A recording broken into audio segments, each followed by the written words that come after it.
Could this tiny little filter turn your mirrorless camera into a cinema camera?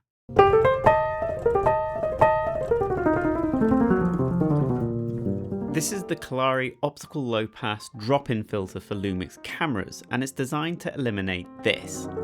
This is Moire. It's basically an interference pattern that happens due to the physics of light capture and sensors. Essentially, it's caused by high frequency light interfering with the arrangement of pixels on your sensor and gives rise to this pretty horrible, grungy looking rainbow effect. Now, most cinema cameras have optical low pass filters on their sensor, and that helps eliminate moire most of the time in those cameras. My Pixus 6K has one of these, my Komodo has one of these, and also the video-centric LUMIX S1H also has one of these. These filters essentially filter out some of the fine details. They have a subtle blurring effect, and it just helps contribute towards a slightly softer image, something that isn't so crunchy and sharp. Hybrid mirrorless cameras often lack optical low pass filters, and those cameras are often associated with capturing, slightly sharper, less organic, less natural looking images, more digital. So if you could add your own optical low pass filter to your LUMIX camera, would this eliminate moire? Would this help you get a more cinematic image, a softer, more pleasing, natural looking image? And would it help solve some of the sharpening issues we see in our favorite LUMIX cameras like the LUMIX S1 Mark II? Let's find out.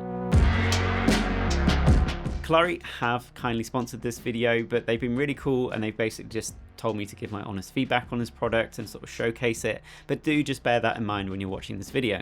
So the filter itself is really simple to install. It wasn't very scary at all. Even a klutz like me could do it in a couple of minutes. It comes with its own applicator to line it all up, but basically you're just sticking 2 little strips of metal on. It doesn't void your warranty or anything. You don't need any tools. You can remove the strips of metal later on very easily. But the filter just has magnets in it, so it just snaps into position once those are on the camera. And then it also comes with a little plectrum, so you can lever it out whenever you don't want it in, or you could just use something like a credit card as well. It's a little bit fiddly, maybe getting it in and out in the heat of the moment, but if your camera's on a tripod or something like that, it's pretty simple. Okay, let's look at some controlled tests. We've got the LUMIX S1 Mark II here, and we can see we've got some pretty funky moire turning up. It's quite distracting, and the filter does a pretty good job of removing it. It's not 100% perfect. No OLPF is going to be able to get rid of every single instance of moire because it would just blur the image too much. So there's always a balance between the strength of the filter and eliminating most of the moire. But you can see here in these tests that it does a pretty good job. Here we've got 6K open gates, compressed codec now, and we can see the moire in curtains. And again, the filter does a great job of just removing the worst of it and gets rid of those sort of distracting colored rainbow shimmers. Now let's take a look at the LUMIX S5. There's a little bit of moire again going on. It's a little harder to detect, but you can see it there. And again, the filter does a pretty good job of just smoothing that out.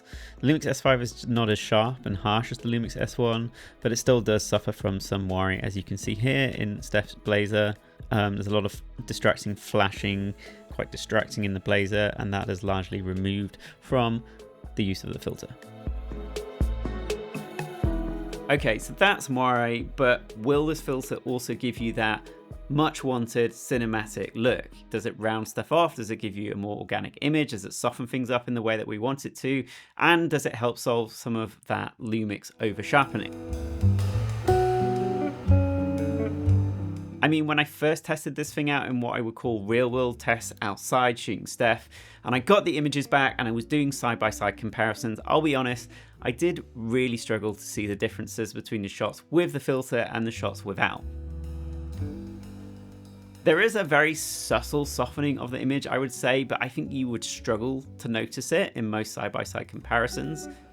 I think the lack of reduction in sharpening and the sort of maintenance of detail, for some people that will be exactly what they want. They just want this thing in their camera to cut out all the moire and they don't want it to alter the image.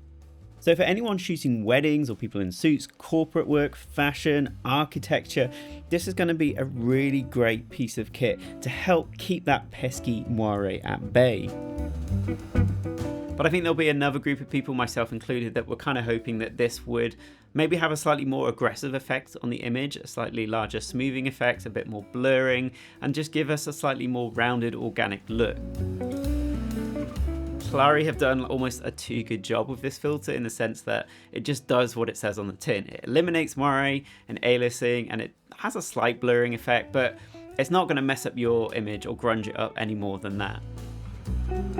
So if you were considering buying this for the sole purpose of softening that image up and eliminating the over sharpening in some of these LUMIX cameras, I don't think this is going to be the product for you. I have fed some of this back to Kolari and mentioned that it might be nice to have an option for a slightly stronger filter. They did mention that they also offer a permanent mod where they will permanently fix an OLPF to your camera sensor, and that the OLPF they use in that instance is much stronger and will have a slightly larger effect on blurring and softening. For a lot of people, I think this drop-in form factor is a lot more attractive, so it would be great to see, versions of this where we can get something slightly more aggressive. Also, adding this behind a lens in front of your sensor will affect the focal markings on your lens. So if you're doing critical focus work and relying on focus markings, you may need to reshim your lens to get those accurate. And if you're using anamorphic lenses, then pay particular attention to how the image looks after you add this filter, as again, you may need to reshim them. Lastly, having this filter in your camera does potentially block certain lenses. I tested a lot out and the majority of the lenses that I tested were fine, but my 40mm TT Artisan was blocked when this was in the camera. So just something to bear in mind. If you do have a lens with large protruding rear elements, then it is likely to get blocked by this.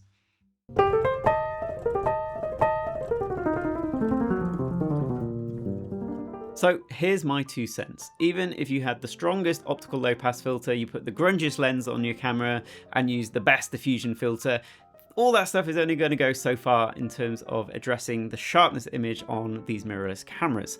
It's less about what you're putting in front of the sensor and as much about what's going on behind it. And what I mean by that is the image processing. The sharpening that we're seeing in these cameras is not just down to physics, but the way that the sensor and the image processing is rendering the image. So unfortunately, to address the issue is probably going to have to come from the camera manufacturer and people like LUMIX themselves. And it doesn't have to be a one size fits all. LUMIX could give the user the option to tweak the image processing themselves. So if they want the sharper image, which I'm sure many people do, they can dial it up. And if you don't, you can dial it back. That would be my solution for this. So ultimately, yes, I think these filters are excellent. They do exactly what they advertise. They do the job well. There isn't really much of a downside to using them, given that it's not really influencing or impacting your image very much at all.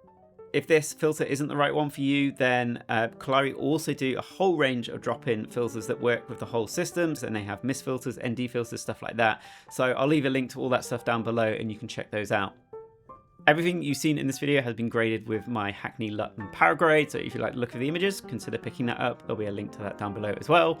I'd love to know what you think about this in the comments down below. If you'd be interested in a more aggressive optical low pass drop-in filter from Kolari, definitely let me know in the comments down below, and who knows, maybe that will encourage them to produce that product. Anyway, that's all. Thanks for watching. My name's Ed, and I'll see you next time. See ya.